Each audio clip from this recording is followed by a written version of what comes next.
বিসমিল্লাহির রহমানির রহিম। আসসালামু আলাইকুম বন্ধুরা, আশা করি সকলে ভালো আছেন ইনশাআল্লাহ। বন্ধুরা, বরাবরের মতো আজকে আবার একটা গুরুত্বপূর্ণ ভিডিও নিয়ে আসলাম। আপনারা স্ক্রিনে দেখতে পাচ্ছেন একটা ভিডিও পেলে হচ্ছে।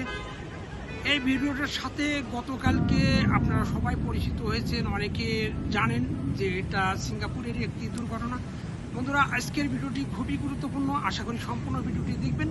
ভালো লাগলে লাইক, কমেন্ট এন্ড শেয়ার করবেন, শেয়ার করে অন্যদেরকে দেখার সুযোগ করে দিবেন। বন্ধুরা, যারা আমার আইডিটা ফলো করেনি, আশা করি আমার আইডিটা ফলো করে সাথে থাকবেন।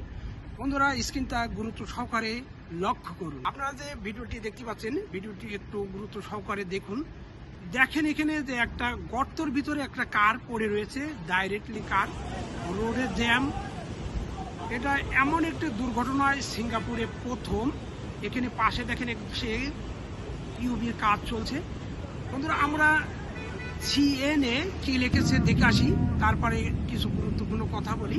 CNA, this is the moment when a car fell into a sinkhole along Tanjung Katong Road South on Saturday, July 26.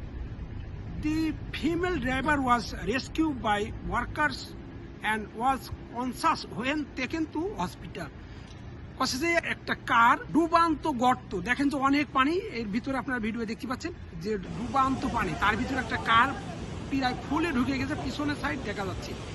এর ভিতরে একটা ড্রাইভার ছিল, একটা ওমেন, মহিলা ড্রাইভার। তাকে ওয়ার্কার, ওখানে যারা কাজ করছিল সেই ওয়ার্কাররা তাকে কি করেছে, রেস্কিউ করেছে, তাকে হেল্প করেছে, তাকে উদ্ধার করেছে। যখন তাকে হসপিটালে নেওয়া হয়েছে তার জ্ঞান ছিল। বন্ধুরা, দেখেন যে এই ভিডিওটি কত গুরুত্বপূর্ণ। আমার ভিডিওটি সাইডে পেলে হচ্ছে, আপনারা ভিডিওটি একটু গুরুত্ব সহকারে দেখলে বুঝতে পারবেন। যা গতকালকে খুবই একটা মর্মান্তিক এবং বড় ধরনের দুর্ঘটনা। এই দুর্ঘটনার পিছনে অবশ্যই অনেকে দায়ী রয়েছে। এই ঘটনা ঘটেছে গতকালকে 26শে জুলাই 5:50 বাজে, কিন্তু নিউজ পেপারে লিখছে তার আগের দিন রাত্রেই ওই জায়গার পাইপ বাস্ট হয়েছে, এটা কর্তৃপক্ষকে জানানো হয়েছে। হয়তোবা তারা এটা কি প্রয়োগ করেছে, এটার কোনো পদক্ষেপ নেয়নি। আর এই পদক্ষেপ না নেওয়ার কারণেই নিচের সয়েলগুলো দেখেন, আপনারা ভিডিও দেখতে পাচ্ছেন যে নিচের সয়েলগুলো পানিতে ভুলিয়ে নিয়ে চলে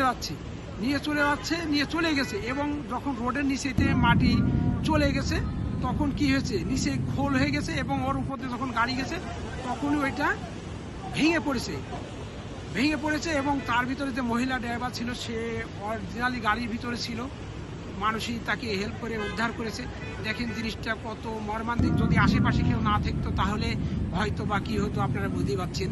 যাই হোক বন্ধুরা, আমরা কর্মক্ষেত্রে অবশ্যই মনোযোগ দিয়ে কাজ করব, কোনো কিছু হাইডিং করার চেষ্টা করব না।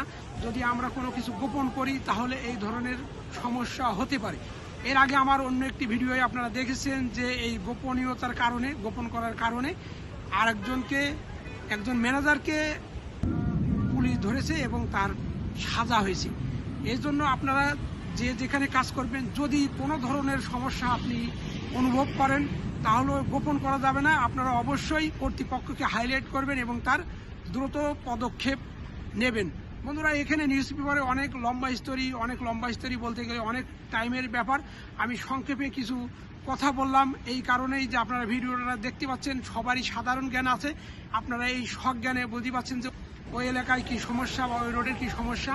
কারণ এখানে নিউজ পেপারে বলা হয়েছে 25 তারিখে রাত্রেই পাইপ বাস্ট হয়েছে এবং ওই রোডের উপরে পানি উঠে গিয়েছিল, এটা কর্তৃপক্ষকে জানানো হয়েছে, কিন্তু কর্তৃপক্ষই তারা জানে না বলে জানাইছে। যাই হোক বন্ধুরা, সবাই ভালো থাকবেন।